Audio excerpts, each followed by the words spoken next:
Councilman Lilly. Second now. Oh, yes, ma'am.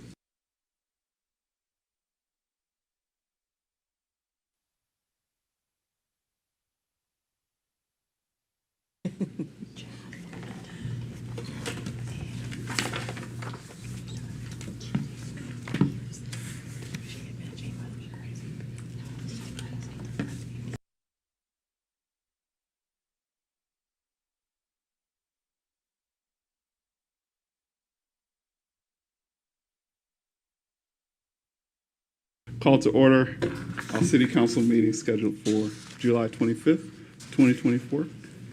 Ms. Adams, can we have a roll call? Mayor Clea McCaw, Present. Mayor Pro Tem Carolyn Humphrey, Councilmember William Benning, Councilmember Gregory Johnson, Present. Councilmember Angelica Landry, Present. Councilmember Marta Messmer, Present. Councilmember Mark Rodriguez. Present. Mr. Mayor, you have a quorum. Thank you, ma'am. We will have our invocation by Councilwoman Messmer, and after she concludes, we'll have our pledge of allegiance by Councilwoman Landry. Would you please stand? Will you all please join me in the Lord's Prayer? Our Father, who art in heaven, hallowed be thy name. Thy kingdom come, thy will be done, on earth as it is in heaven. Give us this day our daily bread, and forgive us our trespasses, as we forgive those who trespass against us. And lead us not into temptation, but deliver us from evil. For thine is the kingdom, and the power, and the glory, now and forever. Amen. Please join me in the pledge. I pledge allegiance To the flag of the United States of America, and to the republic for which it stands, one nation, under God, indivisible, with liberty and justice for all.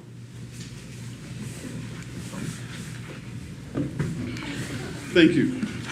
We have item number 1, Councilman Johnson. Thank you, Mr. Mayor. I move that the agenda for the regular city council meeting of July 25, 2024 be approved. Second. Been probably moved in second. Are there any questions, comments? Everybody ready for the question? All those in favor? All those opposed? Hearing none, seeing none, it is passed. This afternoon, this evening, we have a couple of presentations. And first, we're going to start off with a proclamation declaring August 2024 as the Hummingbird Month in the city of Sierra Vista. And we'll invite Miss Emily Duchan.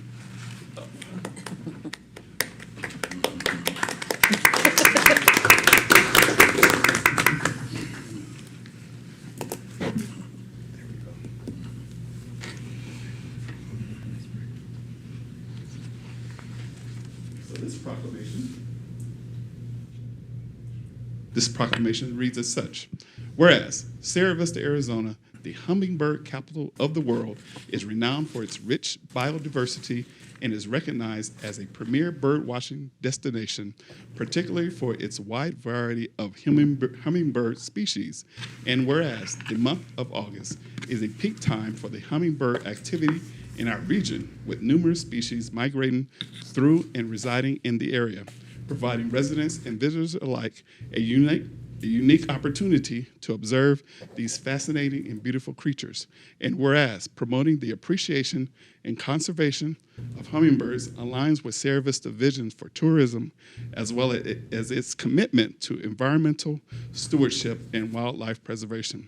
Whereas designating August as Hummingbird Month will encourage educational and recreation activities related to hummingbirds, including events, activities, and the City of Sierra Vista Southwest Wings Festival and Southeastern Arizona Bird Observatory to foster greater awareness and appreciation of specialness of the hummingbird in our local area. Now, therefore, be it resolved that I, Clea McCaw, Mayor of Sierra Vista, Arizona, do hereby proclaim August 24, 2024 as Hummingbird Month in and for the city of Sierra Vista, a witness wherefore I have hereto set my hand in the cause of the great city of Sierra Vista to be affixed this 25th day of July in the year of our Lord 2024 in independence of the United States of America 248. Clea McCaw, Mayor. Here you go.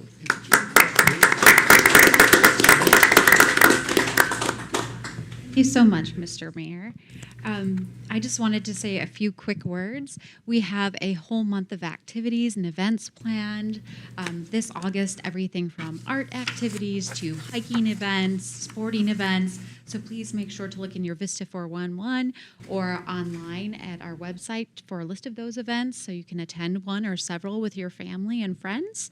I also would be remiss if I didn't mention our friends, our internal partners that helped with this effort. Economic Development, Tony's team was instrumental in guiding us through the Hummingbird Heroes and with the business community and getting them involved. And also Marketing and Communications, Adam's team has helped us publicize these events and really make some very standout flyers and posters and things like that. They are so talented and we're just so grateful to you. I also want to thank our external partners, which include SIBO and the Southwest Wings folks, two of which are here today, and they may want to say a few quick words. Would you like to? And they put together the Southwest Wings Festival, which if you haven't looked at it, is extraordinary. There's even night hikes to look at like bats, I think, in Car Canyon, I noticed the other day. Just extraordinary. Here you go, Chris. Hi, Southwest Wings is in its 33rd year this year. We've been in Sierra Vista for a long time with this festival, and it's a fabulous gathering for people. Gathering for people. An opportunity to learn a lot about birds, wildlife, and everything that makes this area special, the Sky Islands. And for all of those who would like to come on a field trip, I'm afraid you're a little late because registration is closed. But the wonderful thing is there are free talks and some free birding walks as well taking place right the way through the 4 days. That's Wednesday through to Saturday next week. And the talks are all happening in the Mall at Sierra Vista. And there's talks on butterflies, on birds, on beavers, on all sorts of things. Jaguars, that's going to be a fantastic talk. And lots of vendors and exhibitors as well. So all at the Mall Sierra Vista. So please do come and join us and bring your friends with you. Thank you very much. Thank you. How exciting.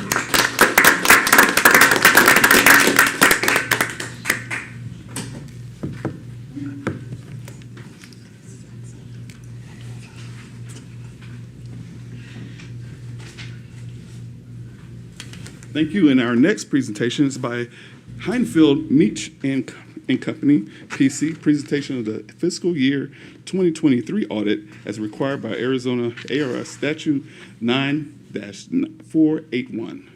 Mr. Michael Heurig, welcome, sir. Thank you. And yeah, thank you for making time for me to be here to talk about the 23 audit. I think you kind of covered my first slide. Is this not working? So yes, this is a requirement that was passed by state statute a few years ago that we present the results of the audit here each year. So that is the purpose of the meeting.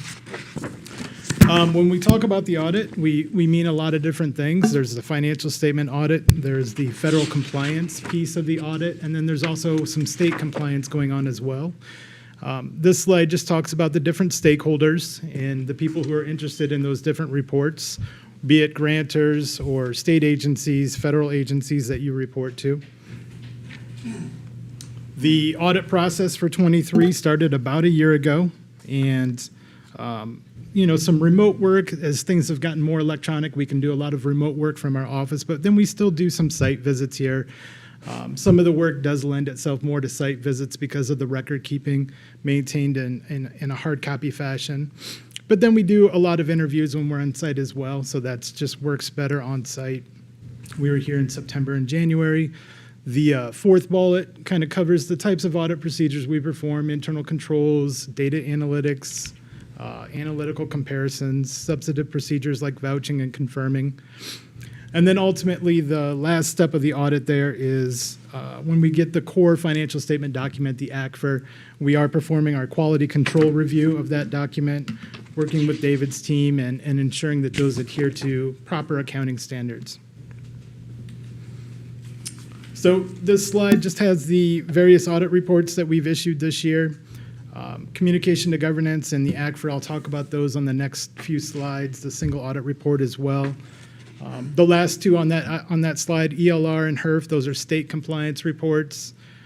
So a lot of different reports that go into what we call the quote-unquote audit. The communication to governance, this is a letter that was provided to the mayor, and it's really directed to everybody, to council members and mayor, and it's really meant to be a summary of the audit. Each of the bullets on this slide correspond to a paragraph in that letter, and this is required under professional auditing standards that we do provide this summary to you. The first item there, the accounting estimates, just an awareness that any financial statement has some estimated numbers in it, and there's a discussion in that letter about the various estimates and the most critical estimates, one of which being the pension and OPEB numbers that you see in the report. Those are highly driven by the actuary, and those are estimated numbers, so just an awareness of that. The next bullet, we had no difficulties encountered in performing the audit. Obviously a plus, that's what we want. And no disagreements with management regarding the financial statements or the note disclosures that you see in that document. And we did have no significant audit adjustments. So, the numbers that we were provided matched up with the audit procedures that we were performing. We had nothing that we suggested adjusting for proper presentation. The last three bullets, those are just additional attachments that you'll see attached to that letter. In terms of the financial statements, the ACFR, it was dated in late June. It was a clean or unmodified audit opinion, which means we had no material misstatements in all the different audit procedures that we perform. And the city has since submitted that to GFOA for the certificate program that you've received each year. No other significant changes in the financial statements, really. There were some new accounting standards that applied in fiscal year 23 to all governments.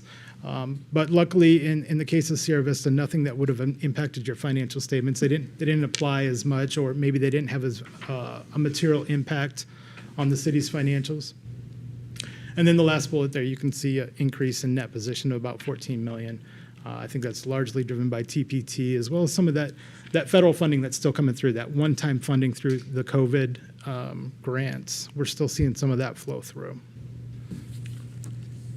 So the last slide here is just the single audit report. This is a report on internal controls over financial reporting as well as federal compliance. They kind of combine the two into this single audit report.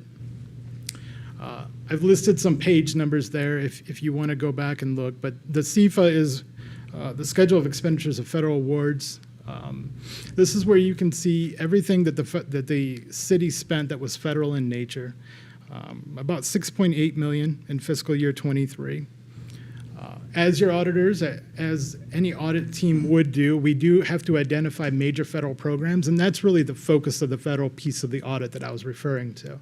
A lot of times it's the bigger programs that get the focus.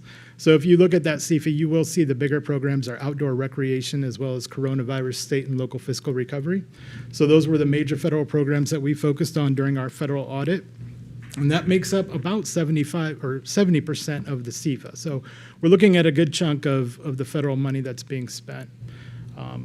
Fourth, fifth bullet there, you could see we had no federal compliance findings. So again, there's a positive there. The only item of note really would be the financial statement finding. That's the internal controls over financial statements on page 9. That had to do with the cash reconciliation issue. That's something that we've reported in previous years as well, and it really has to do with the timeliness of that process. It's such a key, critical piece of any governmental organization. But we do see improvements occurring with that in 23 compared to the previous year.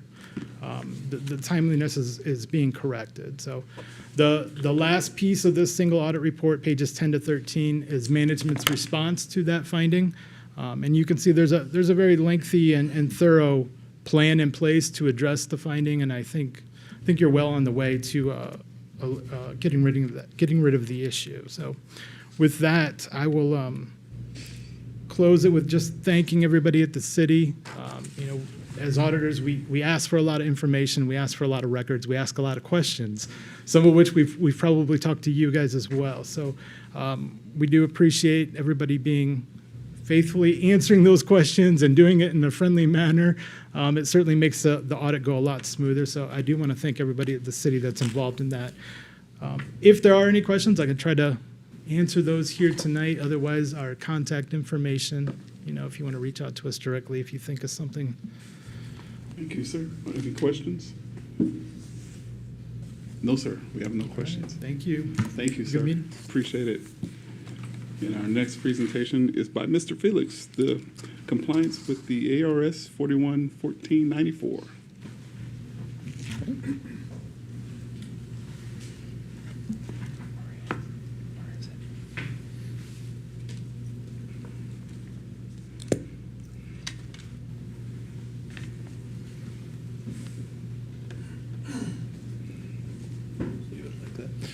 Mayor and members of council, at the same time, the state legislature passed the law about having to have the auditor come give their presentation on the audit at a public meeting. They also passed a law that said that we are to show compliance somehow.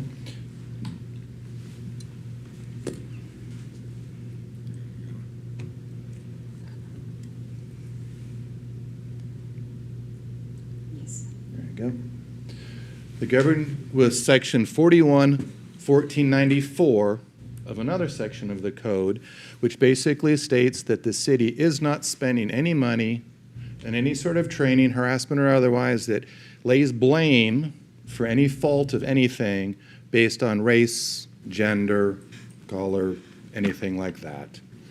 There's no explanation of how you're supposed to certify it, but we go through every year, we go through the audit, any sort of training citywide of harassment training or things like that.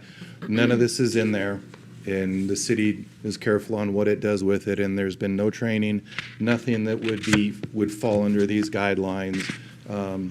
Department heads have already a thin budget, and they've actually got much more important things to spend their money on for employee training and things like this. So we do go through harassment training periodically, FSL, the Fair Labor Standards training, and the labor laws like that gets organized through the city, and none of that would fall under any of these things that are not allowed by the state.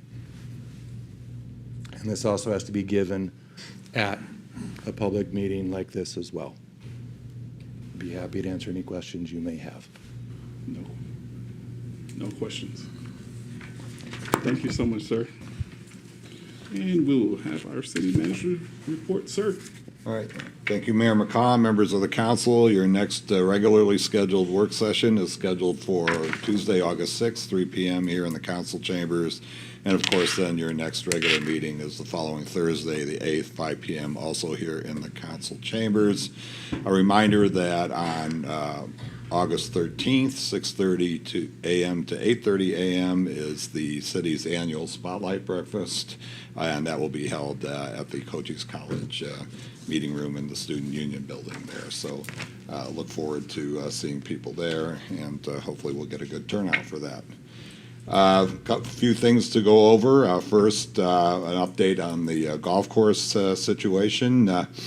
After the council approved the acquisition of the course, staff is working through various issues with regards both to the contract with Paradigm Group, and those are proceeding. And in fact, I'm meeting with staff tomorrow morning to go over our progress on that. There are hopes that they will take over the operation by the September 6th date that you voted on at the last meeting, so we will continue to work towards that. But we are also working in parallel on a contingency plan to operate in case that contract is not done by that date. So in any event, we'll be prepared. The golf course name will be currently the Golf Center of Sierra Vista at Pueblo del Sol. So, and we had to move pretty fast on that because Paradigm is also working with us to set up the website and the Golf Now app for setting up tee times and all that. So, so we had to move pretty quickly on that. But there will be facilities and such if council feels the need to name something after somebody in the future out there. So those opportunities will still exist. Next item is good news. We received from an estate a donation of $1 million for the Animal Control Center. So that money will be put towards the project that's currently going on. If you'll recall, we originally had thought we had $1 million bequest for the facility, and then we found out we were only to get the annual interest from that, so which we are getting, but now we have a new one. So that is very good news, and we'll try to get in touch with the family and see if we can do anything to honor them at such time as that facility is completed. Next, I mentioned at the last meeting the Sierra Vista Pavement Condition Survey, part of your strategic plan, has been completed. Sharon and her staff are reviewing that, and we'll have a work session on that very soon. And then finally, I mentioned the sales tax report for the last month. And our actuals over last year at this time were 0.6% over, so barely above even. Fortunately, 5.29% over the budget, which always underscores the value of budgeting conservatively. And with that, that concludes my report tonight. Thank you. Thank you, sir. Questions, comments for the city manager? Excellent. Thanks to the $1 million donation. Yep. Definitely our four-legged partners. Thank you. So we're going to item number 2, Councilman Johnson. Thank you, Mr. Mayor. I move that the consent agenda consisting of the city council minutes of the June 25th, 2024 work session, June 27th, 2024 special meeting, June 27th, 2024 regular meeting, July 8th, 2024 special meeting, Resolution 2024-047, reappointment of Gary Smith and Victoria Yarborough to the Fire and Police Pension Boards, said terms to expire August 1st, 2028, and Resolution 2024-048, accepting the resignations of Sophia Rosa and Lexi Prickett with regret from the Youth Commission, and appointing Ian Burnett and Anna Burnett, said terms to expire April 30th, 2026, be approved. Second. Been properly moved in second. Any comments? Wait, what was that? No, it's just because it's a long one. Sorry. Sorry, I'm sorry. Oh, no problem. Any questions? They always seem to give me the long consent agendas for some reason. Yes, sir. Oh, I just want to thank Lexi and Sophia as they move on to college and they did great things while they were here in Sierra Vista, so I'm looking forward to seeing them move on and do great things at ASU. ASU. And looking forward to our new members joining the Youth Commission to do great things as well. Yes, sir. Any other comments? You good? All right. You. Everybody ready for the question? All those in favor? All those opposed? Hearing none, seeing none, it is passed. Our next, we have a public hearing, opening up for comments for the discussion of the fiscal year 2024-2025 property tax levy. And the floor is open. There are no discussions. No staff report. Hey, Jen. Mayor and members of council, in accordance with state statute, today is the city's public hearing on the property tax levy. For FY25, the rate is proposed at .1033 per $100 of assessed value, which will generate an estimated $387,167 this fiscal year. This is a slight increase in revenue from the previous fiscal years due to new construction, and the rate was adjusted slightly lower in '25 due to the increased valuation of taxable property. So the actual dollar amount paid by the citizens is the same in fiscal year '25 as what they will pay in '24. So for this proposed new rate, the city is not required to publish truth and taxation notices for the property tax levy. And I'd be happy to answer any questions. No questions? Just to clarify, the property tax has not gone up. No. Okay. Because we'll get that question about our property taxes keep going up. I don't know where that comes from. The rate is adjusted, so what they paid last year is the same as what they paid this year. Same rate. Just to Excellent. clarify. Different rate, same Well, amount of money. Same amount of money. Yes. And to that point, Mayor McCaw, Mr. Rodriguez, our property tax levy is very minuscule compared to the overall property tax bill. Of course, the majority of that is generated by the school district, the college, and the county. So ours is very small. Yet we always seem to get the questions on the property tax. So so that doesn't go away. Thank you. Excellent. And we move to our next item number 4, Councilman Rodriguez. Thank you, Mr. Mayor. I move that resolution 2024-049, final budget for fiscal year 2024-25 in the amount of $172,359,341.00 be approved. I second that. Been properly moved and second. Staff report, ma'am. Thank you, Mayor and members of council. So following the public hearing, the resolution before council today is for the adoption of the fiscal year 2024-2025 budget for the city, the final amount being $172,359,341. There have been no changes since the tentative budget vote on June 27, 2024.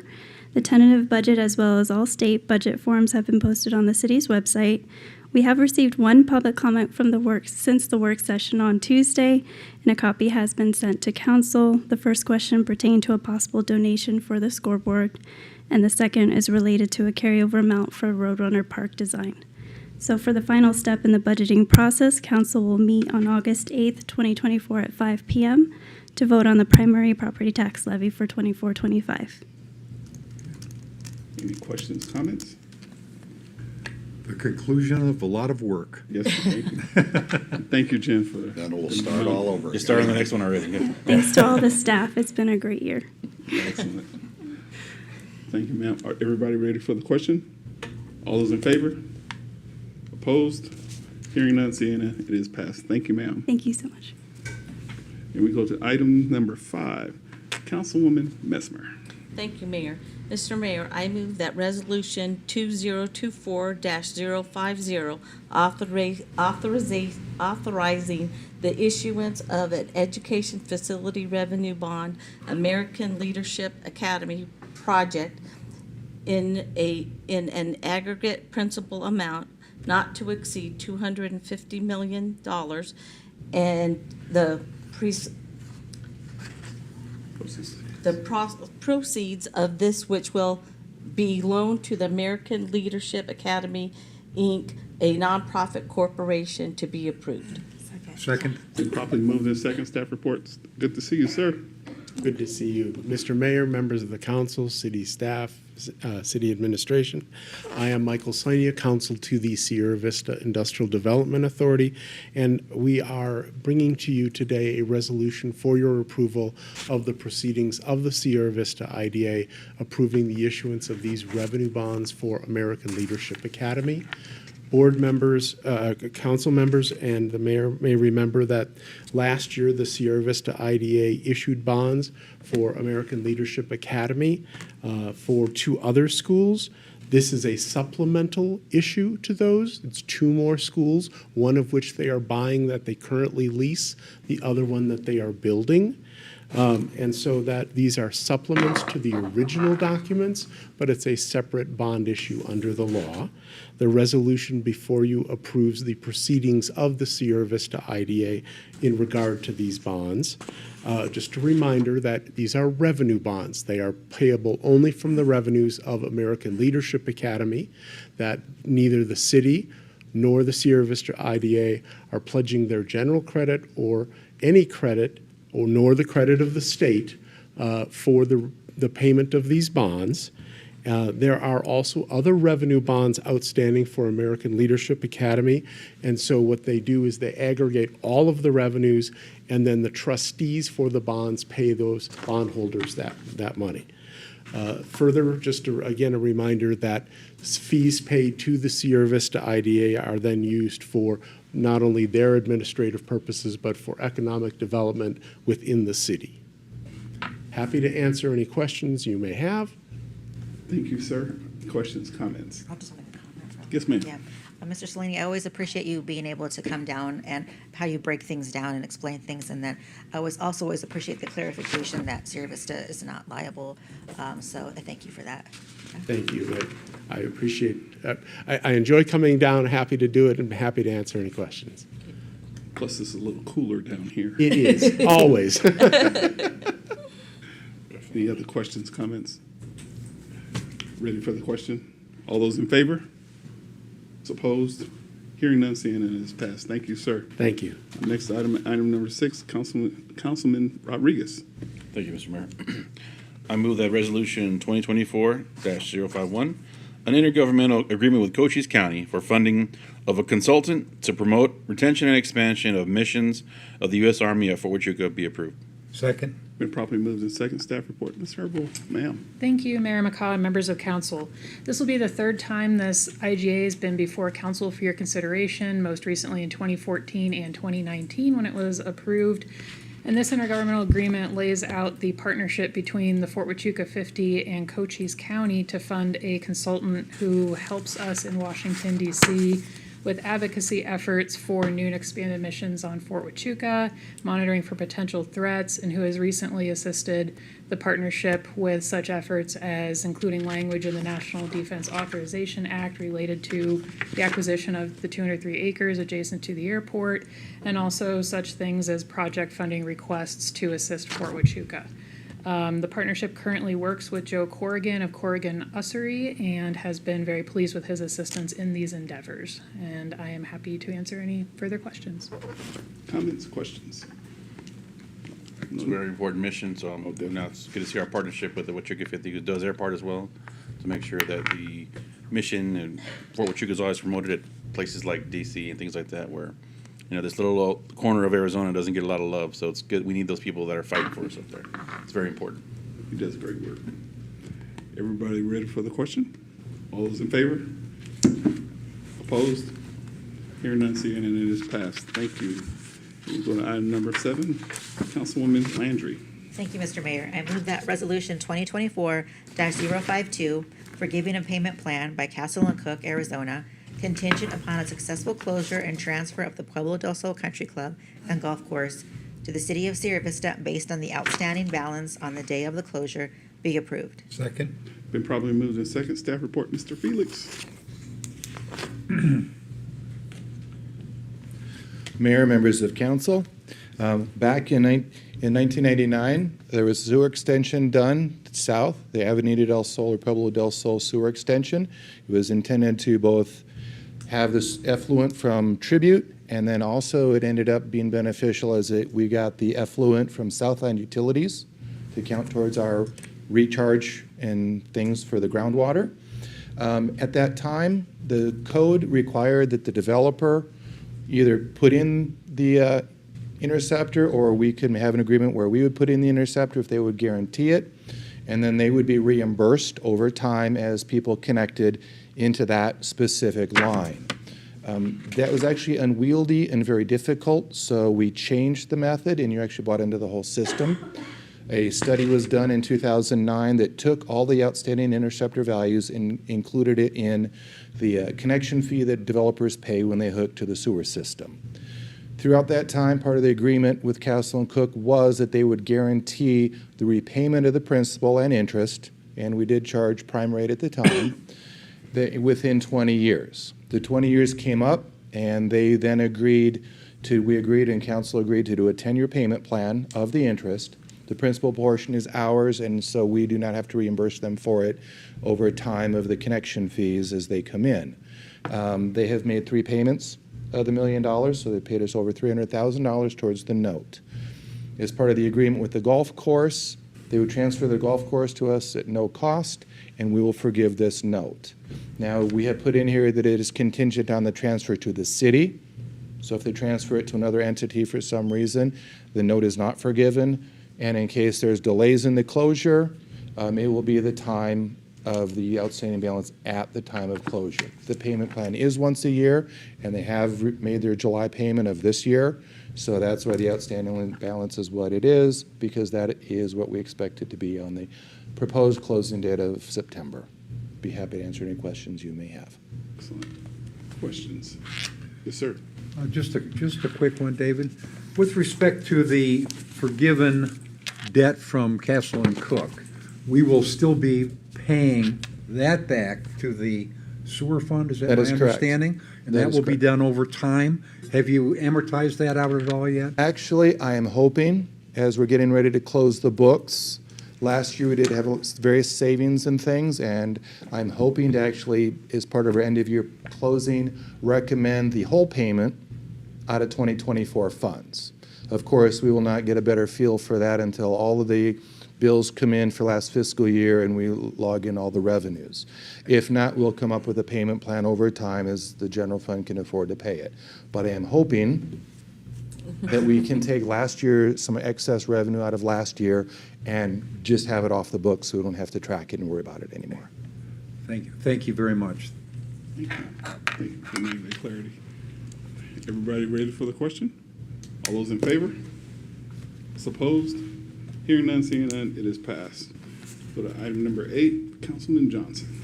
All right, thank you, Mr. Mayor. I move that Resolution 2024-053, amendments to Rule 1, Section 3, Rule 3, Section 5, Rule 4, Section 13, Rule 10, Sections 1 and 13 of the Personnel Rules and Regulations effective August 1st, 2024, be approved. Second.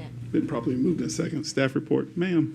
Thank you, Mayor McCaw, members of council. There are various staff groups that have been working on a number of personnel rule changes over the past few months, and this is the first batch coming to you for your consideration. So the first changes would be 5 separate changes. The first and the last are tied together. One would be adding a definition of a domestic partner tied to the last change. So a domestic partner is an eligible family member for the purpose of bereavement leave and would also extend bereavement leave from 24 hours to 40 hours. And that was an employee council recommendation from last year. Next, the city currently has in its personnel rules that if somebody does what we consider falsifying an application to the city, that they are forever barred from applying to the city again. And we feel that is a little too strict, and so it would change that to a limit of 2 years before they could apply to the city again. And of course, that would be up to the city and the folks hiring to determine if the falsification of application was egregious enough to not consider their application in the future. Third, adding mandatory holdover for the Sierra Vista Fire and Medical Services Department, definition in the compensation. This is a situation where employees who are on shift, the shift coming on does not have enough people to fill that shift, and so the people from the previous shift will be held over and not given the choice to go home. And so the fire department staff requested this change in order to compensate those folks at time and a half, which is consistent with our Public Works Department and other departments who have mandatory call-outs who get compensated at time and a half for that mandatory call-out. And speaking with the chief, the department has held over staff 14 times in the last 6 months, anywhere from 4 to 24 hours at a time. Typically, it has been 12, or on average, about 12 hours, but Chuck and I agreed that those staff should be compensated because they don't have the option to go home. And then finally, the final change would change vacation use eligibility. Currently, when a new employee comes on board, they have to wait 6 months before they're able to use their accrued vacation time. And the recruitment and retention team that has been formed under your strategic plan is recommending that that be changed to 30 days, which is consistent with a person being able to use sick leave, meaning a new employee can use their sick leave after 30 days, and we felt their vacation usage should be consistent with that. And I'd be happy to answer any questions. Any questions, comments? Everybody ready for the question? All those in favor? Opposed? Hearing none, seeing none, it is passed. And we have no call to the public tonight. We'll proceed on to comments and requests of the council. We'll start off with Councilwoman Messmer. Thank you, Mr. Mayor.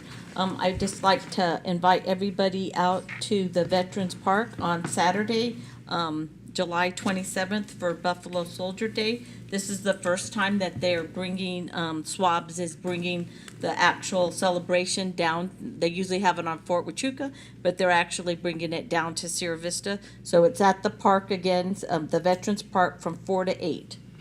And they'll have speakers and music and food trucks and vendors, so it should be a nice little evening. Yes, it will. Thank you, ma'am. Councilwoman Landry.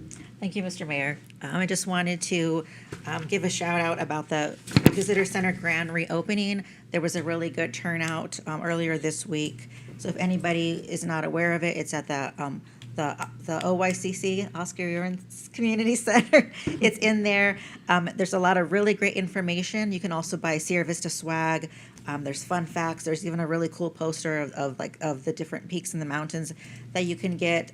So definitely check it out if you know anybody that's visiting or family visiting. If you haven't visited, I definitely recommend checking that out. So thank you to everybody for all the hard work that was put into that. It was a really great event, and the center looks really nice. So just wanted to give a shout out for that. I also had some really good news to share about the Sierra Vista, the Nancy J. Burr Animal Shelter. They have now a dog sleepover program. So you can bring a dog home for as little as a night. So it's an actual dog sleepover, or a weekend, or as long as 30 days. So if you're not really sure if you want to get a dog or you just want to borrow a dog for a little bit, which is really cool, you can take it different places. Because if you go walking the dogs now at the shelter, there's a couple paths that you have to follow. So this way you can take the dog out and have a lot of fun. The shelter will provide the food, the bowls, and supplies. So all you need to do is to go out and fill an application. And then if you have any dogs at home or pets at home, you just have to have a successful meet and greet there in order to go ahead and proceed with that.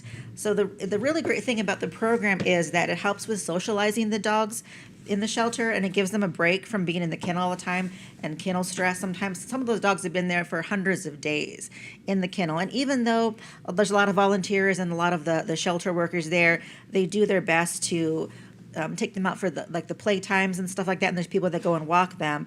It really enriches their quality of life to get out of the shelter and experience different environments and things like that. And it also gives the shelter workers a chance to kind of know a little bit more about the dog's personality, to kind of see how they might do in different homes or different environments. Because sometimes just going there, you see a dog in one of the kennels and you're not really sure, maybe it's nervous or it's scared or it looks scary, I don't know. And then you take it out and then you have it interact with other dogs or other people, and then you can really have a greater understanding of personality. And maybe you do that and then you find your new best friend. So I think that's super exciting. I'm really looking forward to that. Give it a try, take a dog out, take it for a hike or something, take it to, anyway, give it a try. Share the information out. I'm sure that it'll be a really great program. I also wanted to give a shout out to all the teachers. School starting next week, which seems kind of early, but it's starting next week. So when you're out and about in the mornings or in the afternoons, just be extra mindful in the school areas or the crosswalks, because the kids are going back to school. They're excited to see their friends, their teachers, excited about school, and so they're not paying attention to what's going on. So they're not really looking out for cars or anything. So just kind of be extra mindful for that. And then always give love to your teachers.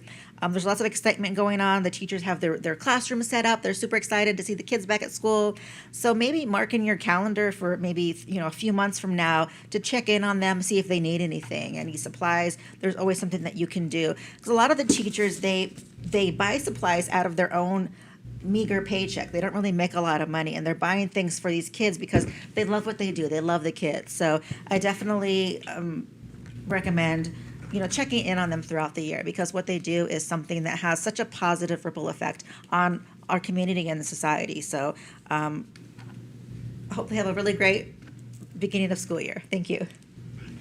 Excellent. Councilman Johnson. Thank you, Mr. Mayor. I just have one item. Next week, July 30th, is the primary election. Early ballots have gone out. There's probably a number of them still sitting on kitchen tables. So get those things out.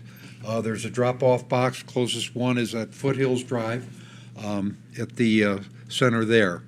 Make sure you vote, whether Democrat or Republican or independent. We need your votes. Please have your voices heard. That's all I have, Mayor. Thank you, sir. Councilman Rodriguez. Thank you, sir.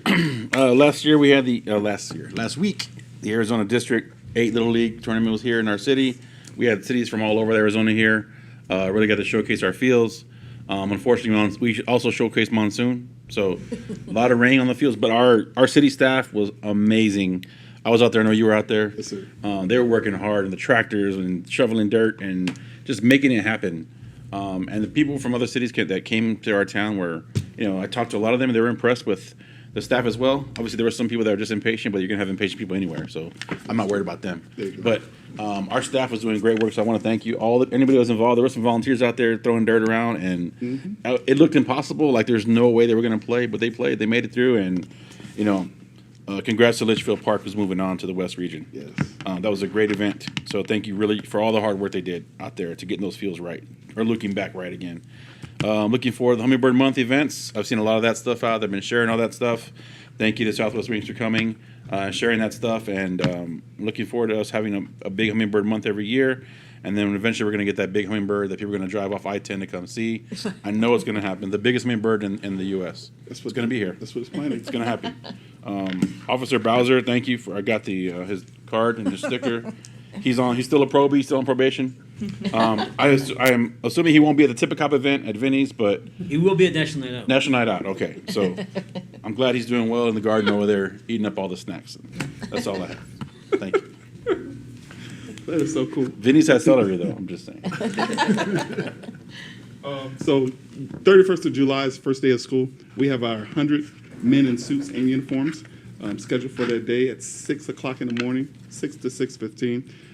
You're invited all out to come and welcome our high schoolers back into another, you remember when you was all in high school, another year to make them feel like rock stars and just to welcome another year going through Buena High School. And also, just want to say, be safe, look out for your neighbor, and be kind to somebody. With that, we are adjourned.